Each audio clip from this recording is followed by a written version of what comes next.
Vamos estar mais uma vez aqui para podermos aprender a respeito da palavra de Deus. Hoje, especificamente, irmãos, nós vamos tratar a respeito de uma parábola que é um pouquinho mais complexa que as outras, mas aqueles irmãos que participaram das aulas de Apocalipse vão tirar de letra. Então eu quero te convidar, se você pode, para abrir a sua Bíblia lá em Mateus, capítulo de número 24. Quero lembrar também aos irmãos que nós estamos finalizando praticamente, já caminhando para o final das aulas de parábolas. E nós estamos nesse momento olhando as parábolas que Jesus falou na sua última semana de vida. Pelo menos na sua vida humana, né? Seu corpo humano. Mateus capítulo 24. Eu vou pedir para o Narciso ler para a gente do versículo 30. Na verdade a perícope começa no 32. Mas o versículo 30 e 31 é tão bonito que eu queria ler. Então, 30 e 31 primeiro. E depois nós vamos do 32 até o 44, que é o fim desta parábola e do contexto que diz essa parábola. Na verdade, a parábola ela é bem curtinha, ela só tem 4 versículos, mas nós precisamos ler o contexto dela para podermos entender e já facilitar um pouquinho também a aula que vai ser dada na semana que vem. Oi? Do 29? Pode ser, pode ser. Então, vamos do 29 até o 44, só para manter o nosso coração aquecido também com aquilo que Jesus vai fazer por nós quando Ele voltar, tá certo? Vamos ler lá, leia para a gente continuamente, por favor.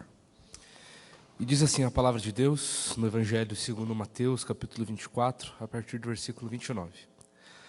Logo em seguida, a tribulação daqueles dias, o sol escurecerá, a lua não dará sua claridade, as estrelas cairão do firmamento, e os poderes dos céus serão abalados. Então aparecerá no céu o sinal do Filho do Homem. Todos os povos da terra se lamentarão e verão o Filho do Homem vindo sobre as nuvens do céu com poder e grande glória. E ele enviará os seus anjos com grande som de trombeta, os quais reunirão os seus escolhidos dos 4 ventos, de uma a outra extremidade dos céus. Aprendam a parábola da figueira. Quando já os seus ramos se renovam e as folhas brotam, vocês sabem que o verão está próximo. Assim também vocês, quando virem todas essas coisas, saibam que está próximo às portas. E em verdade lhes digo que não passará esta geração sem que tudo isso aconteça. Passará o céu e a terra, porém as minhas palavras não passarão. Mas a respeito daquele dia e hora ninguém sabe, nem os anjos dos céus, nem o Filho, senão o Pai. Pois assim como foi nos dias de Noé, assim será também a vinda do Filho do Homem. Pois assim como nos dias anteriores ao dilúvio comiam e bebiam, casavam e davam-se em casamento, até o dia em que Noé entrou na arca, e não o perceberam, até que veio o dilúvio e os levou a todos. Assim será também a vinda do Filho do Homem. Então 2 estarão no campo, um será levado e o outro será deixado. 2 mulheres estarão trabalhando no moinho, uma será levada e a outra será deixada. Portanto, vigiem, porque vocês não sabem em que dia virá o Senhor de vocês. Porém, considerem isto: se o pai de família soubesse a que hora viria o ladrão, vigiaria e não deixaria que a sua casa fosse arrombada. Por isso, estejam também vocês preparados, porque o Filho do Homem virá à hora em que vocês menos esperam. Quem é, pois, o servo fiel e prudente? Só até aqui, Narciso. Só até o 44, né? Isso, Então tá bom. Perfeito.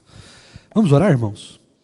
Deus maravilhoso, que privilégio que nós temos de ouvir a Tua palavra, ouvir a Tua voz, saber, Deus, que o Senhor fala conosco e que nós não só podemos ouvir ao Senhor, mas quando Te ouvimos nós somos capacitados pelo Teu poder, pelo Teu Espírito, a fazermos a Tua vontade, a seguirmos em direção à boa, perfeita e agradável vontade do Senhor.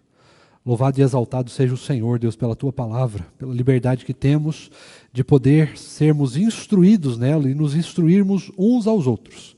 E por isso, nós clamamos que o Senhor tenha misericórdia de nós, que o Senhor nos encha de sabedoria, que o Senhor direcione o nosso coração para aprender a Tua palavra e depois para colocá-la em prática nas nossas vidas. Enquanto isso, abençoa as nossas vidas, nossas famílias e continua derramando de graça sobre a nossa igreja, para que cada dia possamos crescer mais na Tua palavra, no amor e no conhecimento pelo Senhor. É o que nós te pedimos e te agradecemos em nome de Jesus. Amém. Bom, irmãos, eu vou precisar hoje da ajuda dos irmãos. Vou precisar que você me ajude aí, porque esta parábola é um pouco mais complexa do que as outras, né? Apesar dela ser uma parábola curtinha, ela tem alguns desafios. E o primeiro desafio que eu queria fazer aos irmãos é: qual é a parábola da figueira? Parece uma pergunta bem simples, né? Mas qual é a parábola da figueira? Um de cada vez, não queremos nenhuma dificuldade. Você pode participar à vontade dessa aula, porque eu vou precisar da ajuda dos irmãos hoje. Essa aula não chega ao fim sem a ajuda dos irmãos. Qual é a parábola da figueira? Leia bem o texto lá. Uma exortação à vigilância. Esse é o contexto, né? Uma das lições que nós vamos aprender aqui. Mas eu queria que você desse uma olhada lá no 32. Veja o 32 aí. Você vai reparar que Jesus ele não está contando a parábola da figueira necessariamente. Ele está falando assim: lembrem-se da parábola da figueira. Mas qual é a parábola da figueira? Qual que é? Será? É que daí, na verdade, a maldição da figueira é uma questão mais literal, né? Ele realmente vai lá e faz. Então não é uma parábola. Não ouvi lá atrás. Fala bem alto. Os ramos que não dão frutos. Também é uma qualidade. Você lembra que os irmãos vão se lembrar que tem um determinado momento que Jesus está indo ao templo e aí ele passa por uma figueira, né? E a figueira não dá frutos ali, não tem nada, meio sequinho e tal. Aí ele fala assim: essa figueira aí nunca mais vai dar fruto. Aí no dia seguinte a figueira morre, né? Então, mas isso é uma questão que aconteceu, é um relato histórico. Nós estamos atrás aqui da parábola. Lembre que a parábola é uma historinha que tem fundamentos, né? Que tem princípios. E você perceba que ele não citou qual é a parábola. Mas aqui eu quero fazer essa provocação justamente para que os irmãos percebam que parábolas era um contexto muito fascinante e era algo comum nos dias de Jesus para ensino. Para ensino. E Jesus ele não vai citar a parábola completa. Ele não vai fazer a citação. Olha, tem uma parábola que diz o seguinte.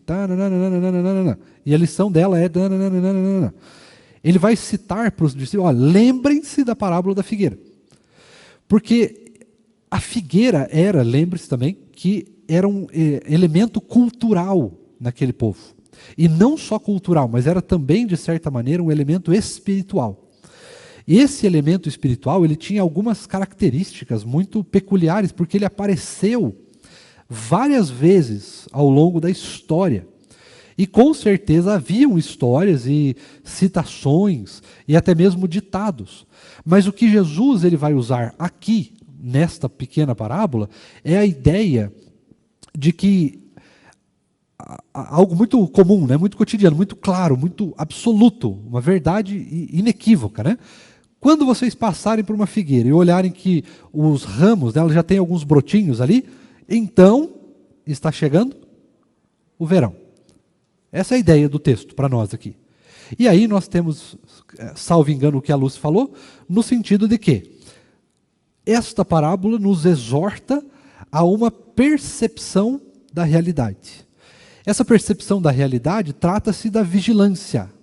Para perceber a realidade, a gente precisa estar atento a essa realidade. A gente precisa perceber o que está acontecendo ao nosso redor para que nós possamos estar preparados para as possíveis consequências do que está acontecendo. Exemplo. Alguém chega e fala assim: vai ter uma seca muito profunda, uma seca muito grande. O que você vai fazer? Você vai se preparar para essa seca. Talvez você vai estocar água, se for possível. Você talvez estoque alguns alimentos que vão ficar mais difíceis ou mais caros de serem comprados. Você vai atrás de um ventilador ou de um ar-condicionado. Você vai se preparar para aquela situação. E esta parábola ela tem exatamente esta intenção. É uma intenção simples, direta, absoluta. Vocês precisam estar vigilantes, preparados, sabidos, né, inteligentes do que vai acontecer quando as coisas se cumprirem. Quais coisas? Aí nós temos duas possibilidades, né? E essas duas possibilidades são absolutamente reais. A primeira, Jesus, no capítulo 24 de Mateus, ele vai trazer uma resposta à pergunta dos discípulos. Pergunta feita lá no versículo de número 1. Quando os discípulos eles estão conversando com Jesus. E papo vem, papo vai, aquela coisa, né, de conversa com o seu mestre, papos do dia a dia, papos espirituais. E os discípulos eles olham para a magnificência do templo, eles olham para aquele templo bonito onde eles estavam, né, no templo. Olham para as escadarias do templo, para as colunas, para as coisas que estavam acontecendo ali, toda aquela estrutura. E aí os discípulos olham para Jesus e falam, né, eu estou parafraseando, tá? Mas assim, Jesus, bonito esse templo, né? Coisa fantástica essa construção, os detalhes arquitetônicos do templo. E aí Jesus, sagaz como ele era, né, um homem muito inteligente, sábio, sabedor de todas as coisas. E Jesus ele era meio instigador das coisas também. Ele não era uma pessoa, por ser também divino, né? Jesus ele não trata as coisas daquela maneira mais comum que a gente está acostumado. Ele trata as coisas com um ar de sabedoria e ao mesmo tempo de simplicidade. E aí ele olha para os discípulos e fala assim, realmente não restará pedra sobre pedra. E ele sai dali. E ele vai para outro lugar. E os discípulos, como é que é? Oi? Como é que é o negócio? Lembre-se que o templo era único. Não era assim como é hoje, né? Você tem uma igreja a cada esquina. Era o templo. Tinha gente que saía caminhar por dias a fio. Lembra dos salmos de romagem? Pessoas que caminhavam dias e dias a fio, levando o seu gado, levando os seus servos, levando toda a sua família, e levava tenda, e levava todo aquele negócio, e caminhava por semanas a fio até chegar no templo para uma das festas. Né? Lembra-se que tinha que ir uma vez por ano no templo. Pelo menos uma vez por ano. Então, o templo era um lugar assim de centralidade na cultura daquele povo. E aí então, Jesus fala isso, né? Solta assim, a igreja do Tarumã, infelizmente vai ser destruída. E de repente sai assim, né? Um abraço para vocês aí, galera, valeu. E aí os discípulos ficam meio atônitos ali. E os discípulos atônitos, eles vão atrás de Jesus e eles se sentam num lugar e eles falam, Jesus, por favor, né?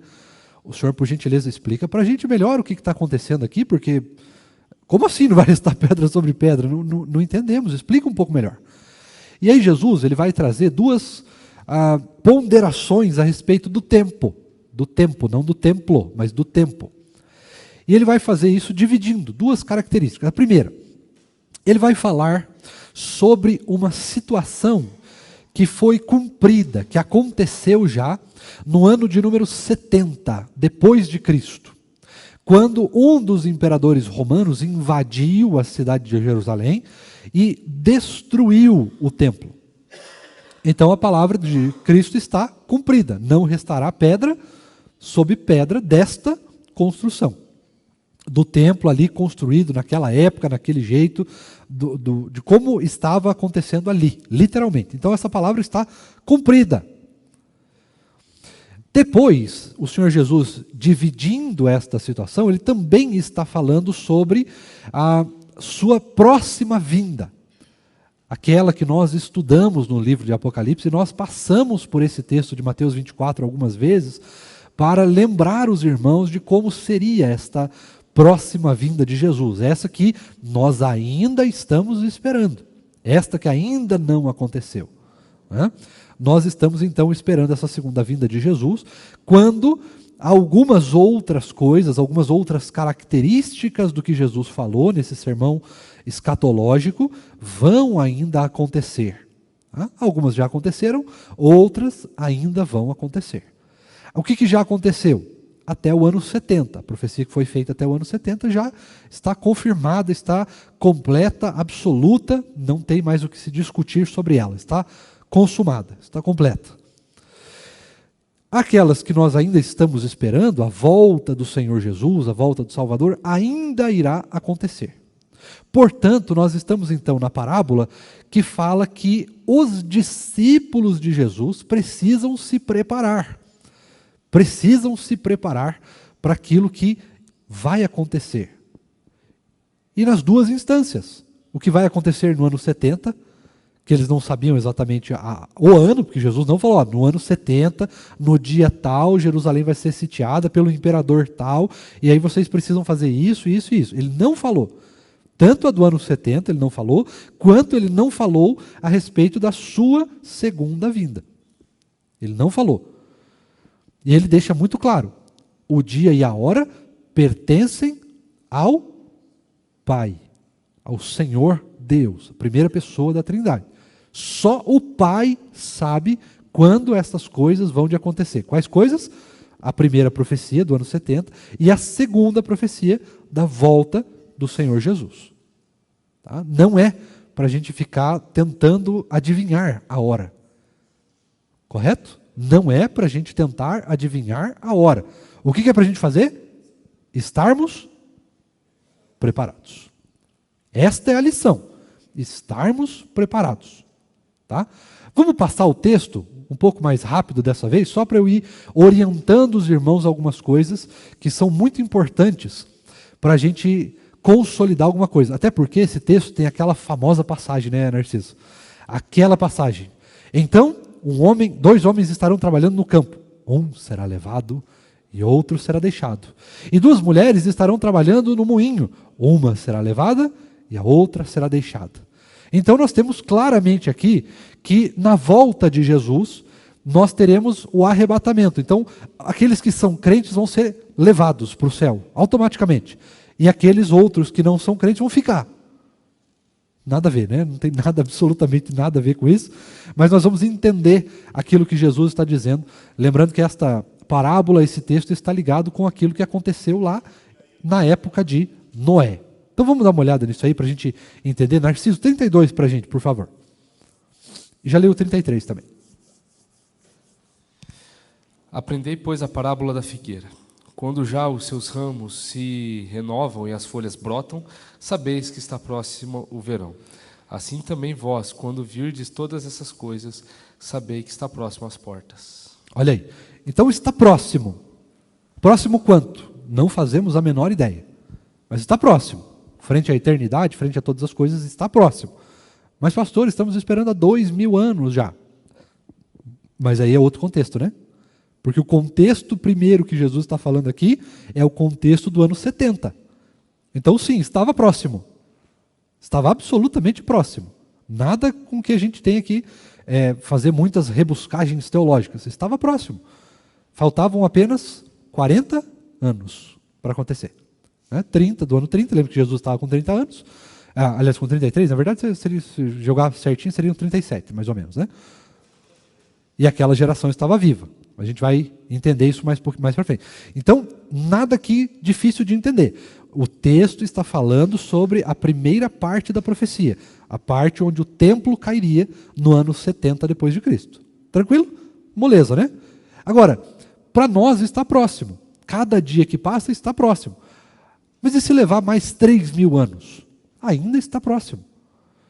Por que está próximo?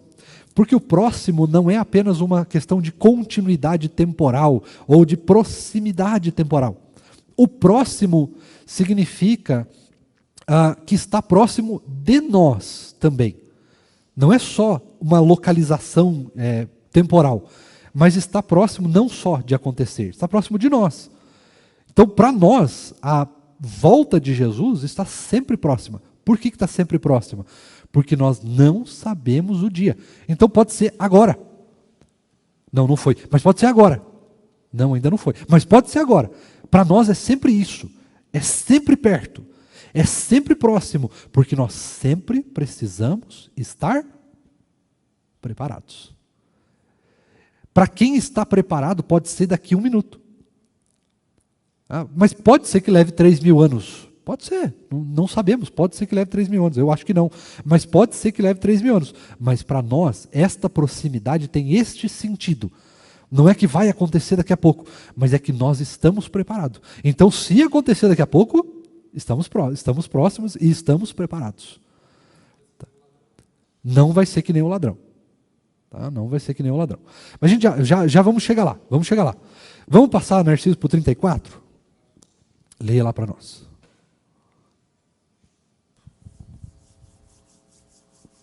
Só um minutinho, Ré. Uhum. Eu estou com outra versão aqui.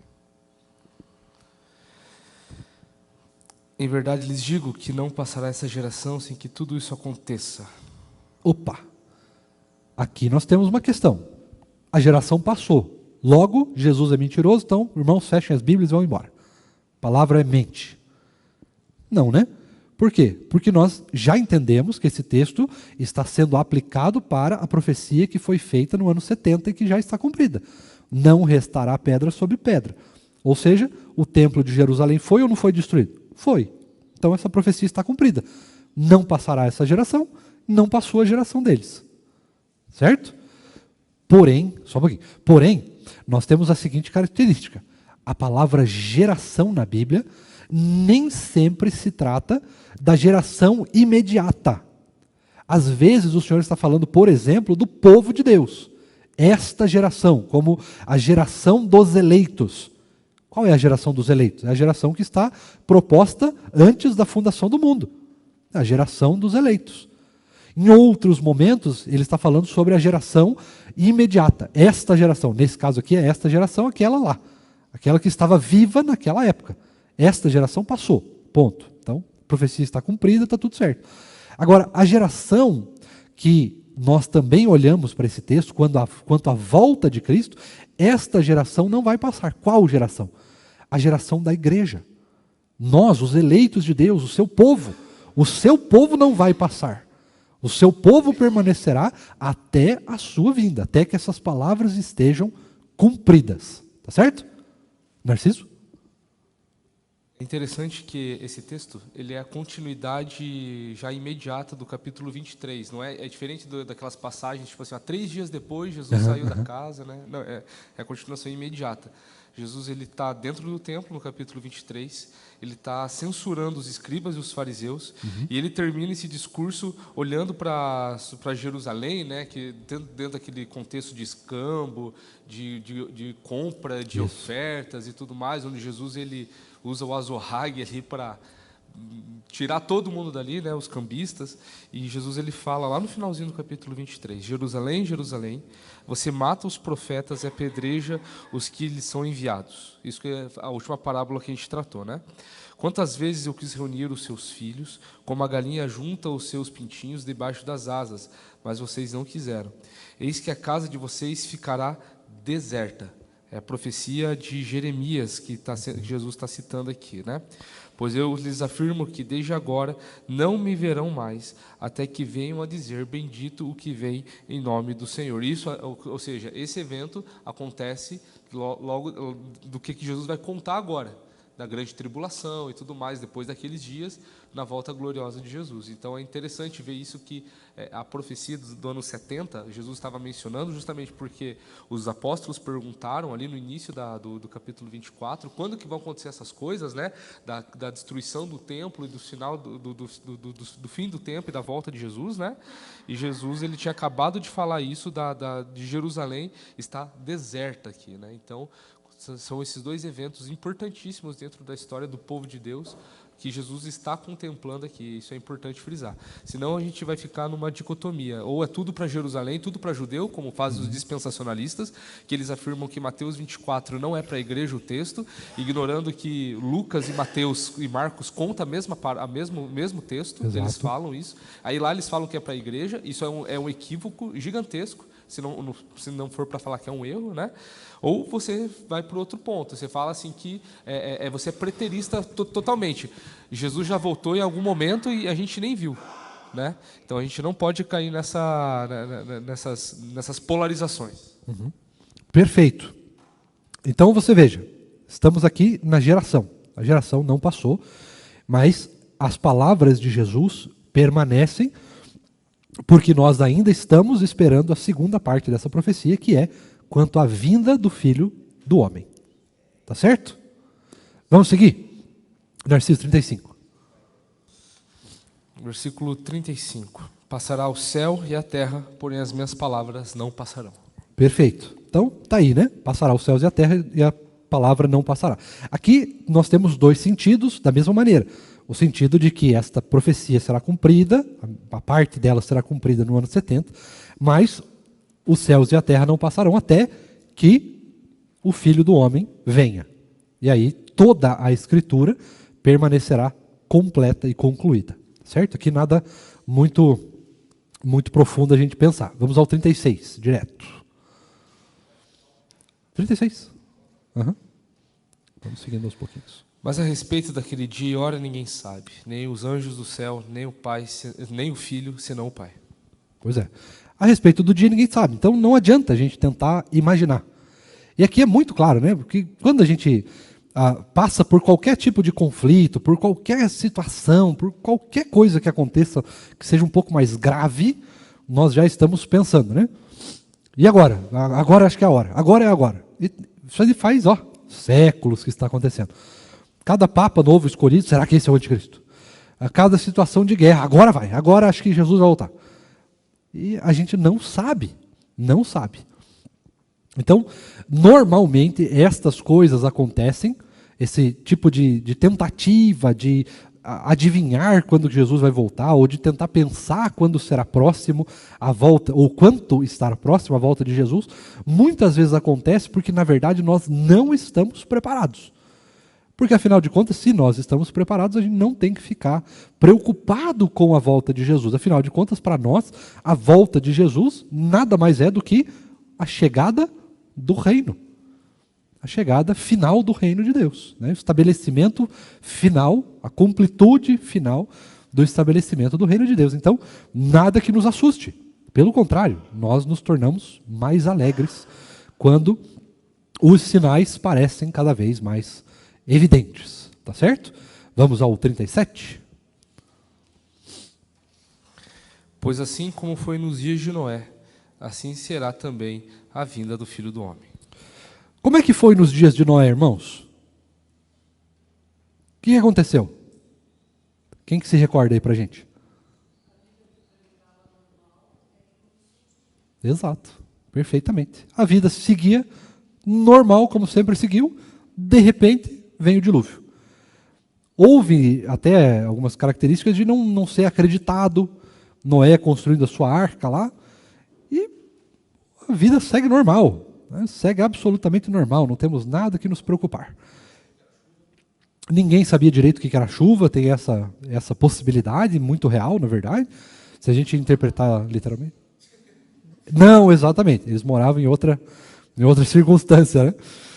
Mas realmente nós temos aí, então, esse despreparo. Então perceba, o que eu quero que você perceba aqui, que é muito importante para a gente entender lá o 42 e 43. Aqui nós estamos na ideia do preparo. Tá? A parábola em si, a lição da parábola. Essa parábola só tem uma lição: estejam preparados. Essa é a lição da parábola. Ela não tem nada além disso. Nada, não tem uma lição espiritual, ela não tem lições posteriores, ela não tem possíveis lições menores, não tem formas interpretativas diferentes, nada disso. Ela só tem uma lição: estejam prontos, estejam preparados. Tá certo? Então, agora, o texto vai levar-nos a esta ideia de preparo, a ideia da parábola em si. Estejam preparados, tanto para a profecia do ano 70, quanto para a profecia da volta do Senhor Jesus.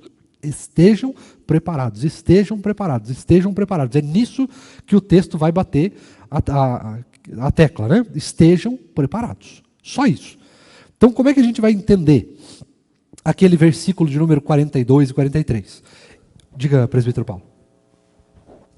Só um comentário.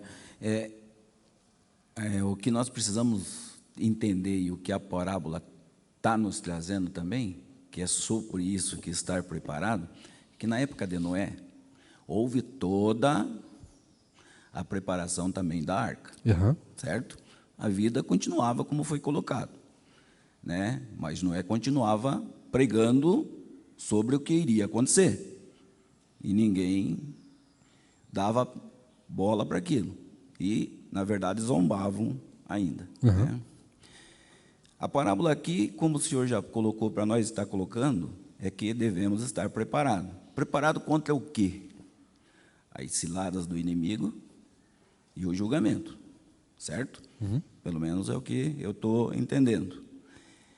Agora, vamos puxar hoje essa preparação toda que a parábola nos traz. Como será que nós agimos para ter este preparo, para estar realmente preparado? Porque quando nós somos buscados a realizar realmente e a entender o que é essa preparação, é aí que a gente falha, né? É aí que a gente falha. E é aí que nós precisamos realmente estar focado no que a parábola está nos dizendo e colocar em prática no nosso dia a dia, em tudo aquilo que fazemos. Pelo menos é o que eu estou entendendo. Sim. Se eu estiver errado, me corrija, pastor. Nada, é exatamente isso. Nós temos que estar prontos para a volta do Senhor Jesus, que pode acontecer a qualquer momento. E, na verdade, não pode, ela vai. Qual momento? Não sei, mas ela vai. E se ela vai, nós temos que estar prontos. Prontos na nossa vida de oração, na vida de leitura da palavra. Temos que estar jejuando, temos que estar em contato com as pessoas, temos que... aconteceu algum problema, alguma dificuldade, a gente imediatamente vai atrás de perdão e perdoar, né? Então, nós resolvemos as coisas rápido, porque nós precisamos estar constantemente preparados, certo? Essa é a ideia. Então, tem uma preparação, conhecimento da palavra, tem todo um processo de estarmos preparados, a vida na igreja e tudo mais. Então, isso deveria nos deixar preparados. Isso deveria nos fazer prontos. Mas muitas vezes nós fazemos parte do grupo que não está preparado. Fazemos parte do pessoal que está vivendo a vida como se nada tivesse acontecendo, estivesse tudo certo e talvez, quem sabe, possamos ser pegos de surpresa. A trombeta pode soar a qualquer momento. Então, a gente não sabe, mas... Diga. Só deixa o microfone chegar.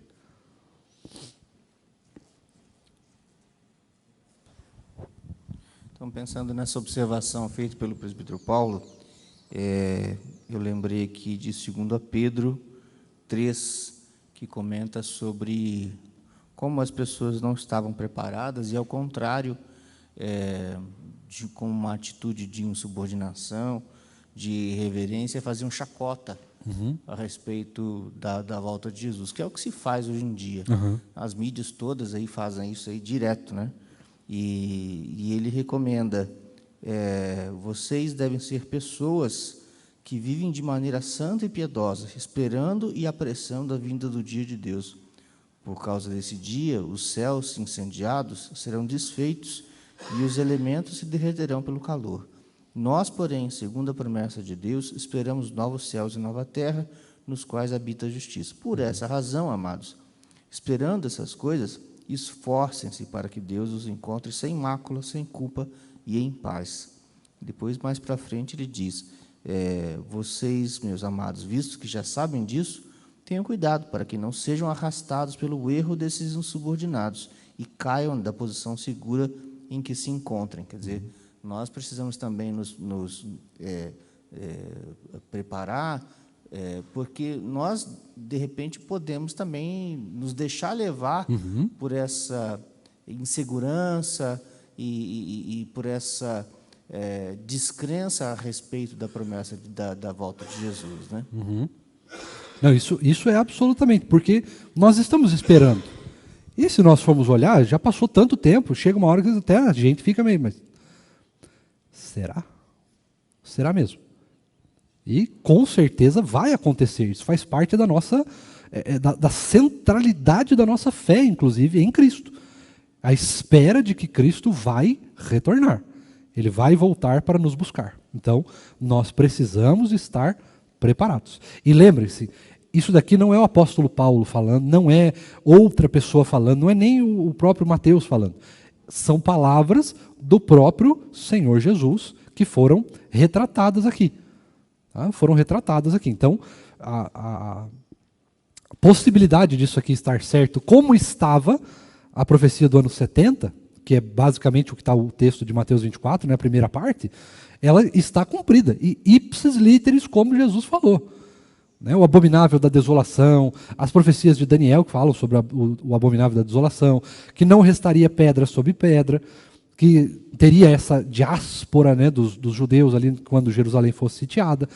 Então, todas essas profecias estão plenamente cumpridas. Se essas profecias estão cumpridas, por que não, né, a gente vai, ou por que a gente desconfiaria de que a volta de Cristo talvez não se cumprisse, ou, né, fosse uma coisa diferente, ele quis dizer outra coisa, ou interpretar de outra maneira. Não. A volta de Jesus vai acontecer.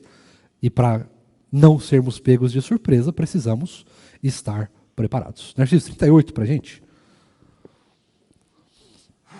Pois assim como nos dias anteriores ao dilúvio, comiam e bebiam, casavam e davam-se em casamento, até o dia em que Noé entrou na arca. Então aí, ó, nós temos a vida seguindo, né, igual estamos comentando. A vida vai seguindo, nós vamos dando em casamento, nós vamos seguindo a cultura, vamos seguindo a vida, e às vezes nós esquecemos. Jesus pode voltar, Jesus pode voltar. E às vezes a gente vai levando a vida e vai permitindo que algumas coisas vão entrando na nossa vida. Não, depois eu resolvo. Como se nós tivéssemos tempo para depois resolver. Então, o ideal, lógico que nem tudo a gente consegue resolver imediatamente, mas o ideal é que a gente pelo menos busque a tentativa de resolver o mais rápido possível. Pelo menos seja essa a nossa intenção, ainda que às vezes alguma barreira aconteça, alguma coisa aconteça, mas nós vamos pelo menos nos esforçar para tentar resolver as coisas o mais rápido possível.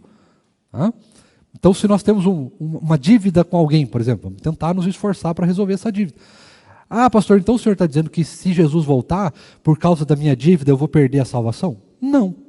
Mas é um alerta de Cristo. Estejam preparados. Não quer dizer que você vai perder a salvação. Senão o texto estaria escrito aqui, olha, estejam preparados. Senão, quando o Senhor voltar, vocês serão condenados, ou vai acontecer alguma coisa com vocês. Não é isso o texto. Não é essa a proposta de Jesus. Tá? Nunca foi a proposta de Jesus ficar... qual que é a palavra que eu posso usar aqui? Mendigando, talvez? Mendigando atenção. Mendigando santidade. Não é isso que Jesus tem para nós. Não é isso que ele pede de nós. O que ele pede de nós é uma santidade baseada no amor. E por causa disso nós fazemos as coisas que nós fazemos. Tá? Senão nós estamos sendo meramente legalistas e provavelmente vamos por água abaixo nesse sentido. Mas a ideia aqui é que a gente esteja pronto a fazer as coisas que Deus espera de nós. Porque nós o amamos, porque Ele nos ama, porque Ele nos capacita. E não porque vai acontecer alguma coisa, porque vai ter alguma consequência. Mas sim porque nós estamos esperando o Senhor Jesus voltar. Então nós precisamos estar preparados. Nós resolvemos as coisas, não porque a gente vai perder a salvação ou porque vai ter alguma consequência ruim ou negativa. Nós vamos resolver as coisas porque Jesus pode voltar a qualquer momento. E aí não vai mais ter tempo para resolver depois. Tá? Não quer dizer que vai ter consequência. Mas quer dizer que nós temos, é a nossa obrigação, é o nosso dever, é o nosso compromisso com Deus resolver as coisas. Tá certo? Manter as nossas vidas sempre em paz, em santidade, em resolução das coisas. Então, se alguém te deve alguma coisa, seja no sentido literal de dever, seja no sentido de pecado, né? Alguém pecou contra você e você precisa perdoar aquela pessoa, perdoa. Perdoa, se esforça para perdoar. Se você foi alguém que cometeu alguma coisa contra alguém, vai lá e pede perdão para a pessoa. Porque nós precisamos estar preparados. Tá? A atitude é o que importa, não a consequência dela. É a atitude de estar preparados que nós estamos estudando aqui. Tá certo? Narciso, 39. Heavy. Diga. Uma observação, é interessante ver como que Jesus ele fala como que era a rotina, a vida costumeira das pessoas. Né? Comiam, bebiam e davam-se em casamento. Né? E quando a gente vai ver os relatos de Gênesis, lá, Gênesis 6, quando Deus ele olha a humanidade e por isso ele quer acabar com tudo, né? Pelas águas do dilúvio, ele fala que o ser humano é carnal, ele fala que o desígnio do coração era continuamente mal, fala também que que Noé ele era justo e íntegro entre os contemporâneos, né? Fala também que a terra é cheia de violência, todos estavam corrompidos, né? Enfim, a gente vê que Jesus ele aplica isso, a forma de sobrevivência das pessoas, o comer e o beber, e também a forma como elas se casavam. Né? E esses dias de Noé fala sobre muita corrupção e muita coisas deformadas segundo a vontade de Deus. E se a gente olha para a nossa geração, esta geração, século 21, a gente percebe que o casamento ele tem sido um alvo de Satanás muito atacado. Existem hoje várias formas que a cultura, né, o mundo, e quando eu falo o mundo, é essa ideia de esse sistema diabólico que odeia Jesus e odeia o seu povo, né, de macular o casamento, de macular as relações de sobrevivência também das pessoas, né, e a gente tem vivido isso muito mais, de uma forma escancarada, mais do que qualquer outra geração. A gente tem vivido isso hoje. Então, a gente consegue perceber que se hoje está assim, isso só vai se agravar cada vez mais perto da volta de Jesus. Porque, por exemplo, quando o anticristo vir, ele se manifestar, né? Porque o abominável da desolação, que é citado em Mateus 24, que é uma referência a Daniel, capítulo 9, né? Ele foi lá no imperador Tito, quem derrubou o templo no ano 70, mas isso também tem uma implicação futura para a geração dos eleitos, porque Jesus fala sobre os eleitos, né? Então, é importante a gente frisar e observar que acredito que a volta de Jesus esteja mais próxima do que nunca, né? Então, são sinais que estamos vendo, né? Tipo, de como que a cultura, a vida tem sido levada de uma forma parecida com a da vida de Noé, da época de Noé, sem nenhuma preocupação, sem nenhuma esperança de que vai, ou algum tipo de temor de que Jesus vai voltar, e assim vai trazer esse juízo sobre uns impenitentes, né? Então, mas é isso, Rev. Então vamos lá, 39. versículo 39. Deixa eu abrir aqui. Versículo 39. E não perceberam até que veio o dilúvio e os levou a todos. Assim será também a vinda do Filho do Homem. Olha aí. Então agora mudou um pouquinho. Assim será a vinda do Filho do Homem, a volta de Cristo. Agora nós não estamos mais falando só do ano 70, nós estamos falando da volta do Senhor Jesus. E essa volta de Cristo vai acontecer desta mesma maneira. Nós temos sinais. Temos como olhar para as coisas que estão acontecendo, mas nós não sabemos exatamente quando vai acontecer. Tá? E a ideia é justamente essa, não ficar preocupado com o quando, mas como nós estamos enquanto esperamos. Talvez não seja na nossa geração, nessa geração que nós estamos vivendo agora. Pode ser que passe alguns anos a mais até acontecer. Mas a questão é, como nós estamos? Nós estamos, ou nós precisamos estar, da mesma maneira que os discípulos estavam, esperando que vai acontecer amanhã. Esperando que vai acontecer daqui a pouquinho, a qualquer momento. A intenção de Jesus é nos preparar para viver esperando, para viver na expectativa do reino de Deus. E essa é a parte, não é esperando a volta de Cristo necessariamente, não é esperando os sinais, não é esperando a grande tribulação, o levantamento das bestas ou qualquer coisa assim. Não, a ideia é viver de uma forma tão intensa o Evangelho, que é como se Jesus fosse voltar em 5 minutos. Tá? A intenção de Jesus em não nos dar o dia é justamente essa, que a gente não fique deixando para depois. A intenção é essa, não deixe para depois, exatamente o que diz no versículo de número 43. Vai dizer assim, se o pai de família soubesse quando que o ladrão vai vir, o que ele faria? Ele estaria preparado, porque ele sabia a hora, então ele vai, eu começo a me preparar às 5 horas da tarde, meia-noite eu estarei pronto, 3 da manhã ele vai aparecer, e está tudo certo. Não é essa a intenção de Jesus. A intenção é, estejam preparados sempre, vocês têm que viver preparados. Viver para o Evangelho. É uma entrega total, absoluta, radical mesmo. Viver para o Evangelho. Como se Jesus fosse voltar em 5 minutos. Independente se ele vai voltar ou não. A ideia é, vivam preparados. Tá? Vivam preparados. Essa é a ideia. Vamos lá, versículo 40? Então 2 estarão no campo, um será levado e o outro será deixado. Pode continuar. Duas mulheres estarão trabalhando no moinho, uma será levada e a outra será deixada. E aí, irmãos, quer realmente dizer, depois de tudo que a gente viu agora, de estarmos preparados e tudo mais, o texto realmente é literal, dizendo que alguém vai subir e outro vai ficar? Que o crente vai subir para o céu e o ímpio vai ficar aqui? É isso que o texto está dizendo? Evidente que não, né?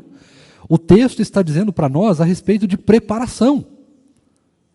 É o alerta que Deus faz no sentido de estar preparados. Então, o contexto é a arca. Então, um será levado. E ninguém nem viu. Entrou na arca, quando você vê, já acabou, já foi. Já aconteceu. A ideia não é trazer uma espécie de metáfora ou literalidade para o arrebatamento. Não é essa a ideia. Aí você nunca mais vai pegar um avião na vida, porque vai que o piloto é crente. Vai que você não seja, né? Porque daí nesse caso você também iria, mas vai que o piloto é crente e você não é. E daí você fica no avião e o avião vai cair, quem vai pilotar o avião? Não tem nada a ver, isso é viagem, isso é uma loucura completa. Sei lá, isso é alguém que né? Deixa para lá, usa algum tipo de substância. Mas a ideia aqui é justamente pensar nesta parte do preparo, de estarmos preparados. Então a ideia que Jesus faz é uma metáfora, de certa maneira, um exemplo. Falou assim, ó, 2 pessoas vão estar trabalhando no campo. Uma vai estar preparada, a outra não. A que está preparada vai sumir, vai fazer o que tem que ser feito, a outra vai ficar lá trabalhando no campo. O que aconteceu? De repente, acabou. Então a ideia é de imediatismo que Deus vai trazer aqui para nós. Vai ser muito rápido. Não vai ter tempo para você olhar e vai, puxa vida, eu não disse hoje para minha mãe que eu amava ela. Já era, meu amigo, acabou. Não tem mais tempo. Só que isso pode acontecer em 5 minutos. E aí, como é que você está fazendo? Como é que está a tua vida agora? Como é que você está se preparando? Como é que está a sua fé? Como é que está a sua leitura da palavra? Você já leu a Bíblia pelo menos uma vez na sua vida inteira? A Bíblia inteira, uma vez na sua vida? Senão vai ficar feio o português. Tem um professor aqui, o professor vai me puxar a orelha daqui a pouco. Então você veja, nós precisamos estarmos com a atitude de preparação. Não é nem a preparação em si, mas é a atitude que importa. Diga aqui isso.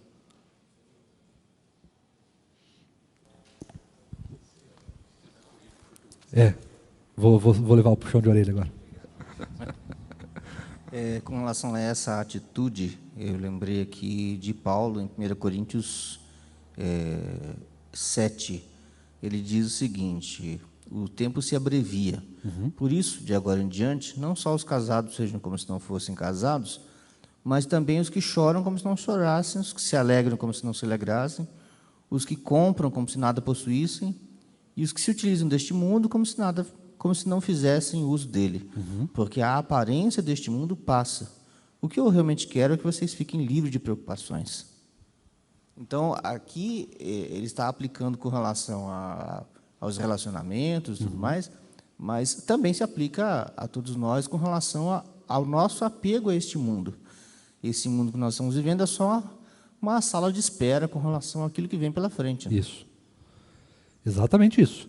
E nós precisamos, então, estarmos preparados com essa atitude de preparação.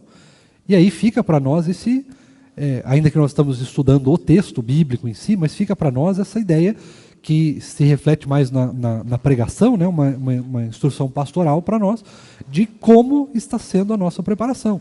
O que você ainda deve? O que falta ainda você resolver? Tem algum pecado que você ainda não lutou contra ele? Tem alguma coisa que você ainda não fez e precisa fazer? Tem alguma coisa que você tem deixado para depois? Né? Nós precisamos estar alertas com isso, atentos com isso. Tem alguém que você precisa visitar e não visitou ainda? Tem alguém da sua família que você precisa pedir perdão? Tem alguém que você precisa oferecer o pedido de perdão? Né? Então, você precisa estar preparado. Eu preciso estar preparado, nós precisamos estar preparados. E lembrando que pode ser a qualquer momento. Se demorar, tudo bem, demorou, mas nós estamos vivendo sempre como se nós estivéssemos prontos para daqui 5 minutos. Tá? Essa é a nossa atitude, essa sempre deve ser a atitude do crente. Resolver as coisas hoje, fazer as coisas hoje, não deixar para amanhã, não perder oportunidades. E para a gente não perder oportunidades, é realmente, esse texto que o Aquias leu para a gente, de 1 Coríntios 7, ele é fundamental. A gente não pode ficar andando preocupado com as coisas. A gente precisa andar com o foco em Cristo, o foco em Deus, sabendo que Deus vai fazer as coisas. Então, nós temos que fazer aquilo que Deus espera de nós. Então, apareceu uma oportunidade de pregar o Evangelho, mas, não sei, será que... Não, aquela oportunidade tem que ser vivida, tem que ser experimentada. Não pode olhar com outros olhos para aquela oportunidade, a não ser a da oportunidade direta. Nós precisamos aproveitar as oportunidades. Estarmos preparados para tudo. Deu para entender? Tranquilo? Narciso, você lê até o fim lá? 42 ao 44? Portanto, vigiem, porque vocês não sabem em que dia virá o Senhor de vocês. Porém, considerem isso. Se o pai de família soubesse a que hora viria o ladrão, vigiaria e não deixaria que a sua casa fosse arrombada. Por isso estejam também vocês preparados, porque o Filho do Homem virá a hora em que vocês menos esperam. Exato. Então o que ele quer dizer, a hora que vocês menos esperam? É justamente no momento de fraqueza. Então você não pode ter este momento. Esse momento não pode acontecer na nossa vida. Porque se você bobear, pode acontecer e você perdeu. Pastor, mas perdeu assim, eu não vou para o céu? Eu não vou ser salvo? Vai. Mas você perdeu as oportunidades. Você perdeu as possibilidades que esta vida lhe tinha. Perdeu de fazer boas obras, perdeu de ler a palavra toda, perdeu de orar por alguém, perdeu de exercer o perdão. Perdeu. Acabou as oportunidades. Aí é o céu e pronto. E aí vem o julgamento. E aí vem o seu galardão. E aí vem a nova Jerusalém celestial. Nós estaremos lá. Em momento algum, Jesus deixa claro aqui, ou quer fazer com que a gente perceba que talvez a gente não seja salvo. Se nós não estivermos preparados, ele vai vir e nós seremos deixados. Nada disso.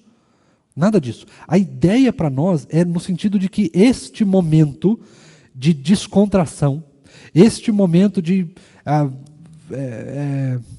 irresponsabilidade, vamos chamar assim, não pode acontecer na nossa vida.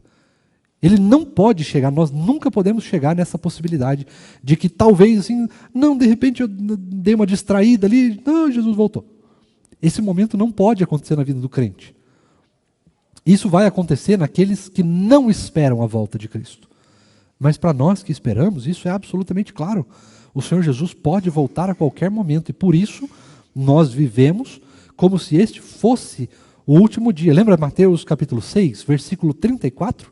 Basta cada dia o seu mal. Ou seja, viva o dia de hoje como se ele fosse o último. Como se ele fosse o último. Não se preocupe com o que vai acontecer amanhã. É lógico que às vezes nós temos que fazer planos. Então, tranquilo, isso aí não é a ideia do texto. Mas é a ideia de experimentar. Viva como se hoje fosse o último dia. Tá? Viva como se Jesus fosse voltar daqui 5 minutos. Essa é a intenção do texto. É isso que nós devemos fazer constantemente. Tá certo? Tranquilo?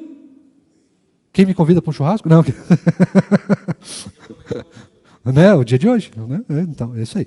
Vamos orar? Ou alguém tem mais alguma pergunta, dúvida, comentários? É a última oportunidade. Hoje é o último dia. Se você não falar hoje, não fala nunca mais. Não? Podemos encerrar? Então vou pedir, Narciso, você ora para a gente encerrar, por gentileza? Diga. Nós estamos preparados para a vinda de Jesus. Mas o senhor falou sobre a seca. Como que nós devemos se preparar para a seca, para o próximo ano? Na verdade, quando a gente pensa nisso, nós temos a seguinte característica. Nós vivemos a palavra de Deus, certo? Certo. Existe alguma preparação melhor do que simplesmente viver a palavra? Não. Exato. Nós precisamos viver a palavra. Certo. E o que a palavra diz? Orem, Leiam a palavra, meditem nela, aprendam, conheçam, ponham em prática. Venham à igreja, tenham comunhão com os irmãos. Porque a ideia aqui não é tanto no sentido de preparar, né? É lógico, nós pensamos nisso. Mas a ideia não é estar preparado, assim, vamos fazer fundos de emergência e coisa e tal. Isso daí faz parte da vida. Nós temos que ter essas coisas, nós temos que pensar nisso, temos que estar preparados diante das coisas que são nossas responsabilidades humanas. Tá certo? Certo. Mas a ideia aqui é assim, estejam juntos, por exemplo. Por quê? Porque às vezes vão vir coisas que nós não sabemos. Certo. Vão vir coisas que nós não sabemos. Mas nós temos a igreja. Nós temos a igreja. Então, irmãos, eu me preparei. Os irmãos conhecem a minha vida, estamos juntos aqui, estamos caminhando. Mas aconteceu um acidente de carro, por exemplo. E eu preciso de ajuda. Entende? Quem que vai me ajudar? A igreja. Quem que vai se preparar junto comigo? A igreja.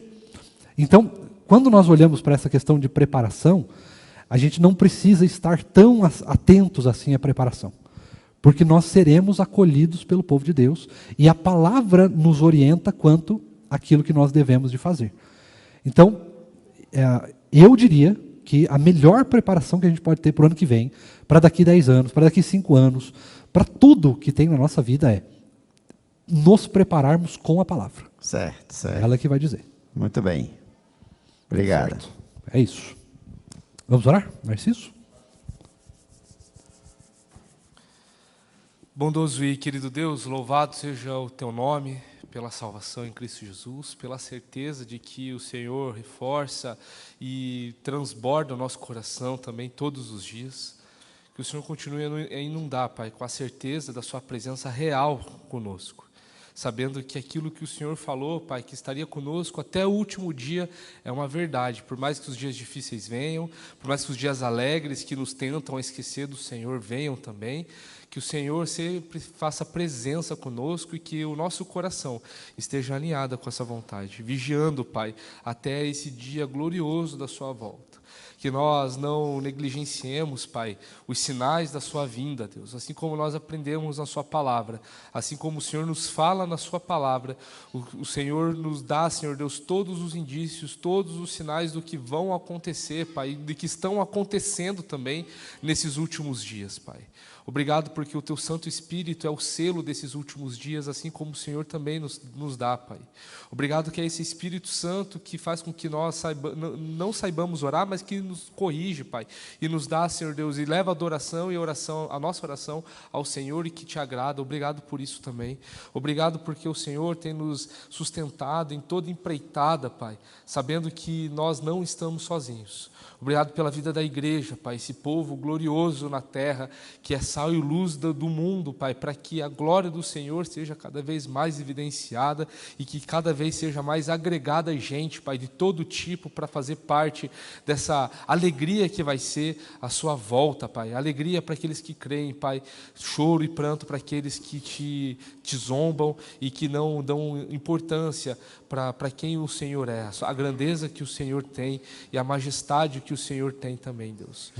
Que o Senhor nos use, Pai, para que sejamos boca do Senhor, Pai, para que esses que hoje zombam, Pai, se dobrem hoje e que venham a conhecer o Senhor e confessar o nome santo e poderoso de Jesus enquanto existe esse tempo. E que esse dobrar de joelhos não aconteça, Pai, na vida dessas pessoas nesse dia, Pai, com temor, com medo, com desespero, mas que seja com alegria, assim como nós, povo de Deus, Pai, que está esperando esse dia maravilhoso. Louvado seja o seu nome. Continue a nos sustentar, Deus, na sua graça, na sua presença. Continue a nos guiar, Pai, ao longo do nosso dia e que, assim como nós fomos exortados nesta manhã, que estejamos sempre, a todo momento, prontos, vigilantes, Pai, sabe, esperando a volta gloriosa do Senhor Jesus, que não deve ser vista, não deve ser esperada, Pai, como alguém que não está esperando a tua volta, mas deve ser uma vida diligente, Pai. Sim. Sabemos que para nós, teu povo, não vai ser como o ladrão, Deus, porque nós estamos observando os sinais, observando, Pai, o que o Senhor tem feito em nossas vidas, o que o Senhor tem feito no mundo. Louvado seja o seu nome por isso. Nos abençoe, Pai, no resto desse dia, Pai, na volta às nossas casas, aos nossos compromissos, que o Senhor seja glorificado em tudo que formos fazer, Pai. Que assim, Deus, se for assim a sua vontade, estejamos aqui reunidos, Pai, mais à noite, Deus, para prestar culto ao único Deus verdadeiro, aquele que era, que é e que há de vir, Pai. Esse Jesus Cristo maravilhoso que nós tanto aguardamos, com tanta alegria e com tanta esperança, Pai. Louvado seja o seu nome. Nós oramos e agradecemos o nome santo e poderoso do Senhor Jesus. Amém. Amém. Que Deus assim nos abençoe, irmãos.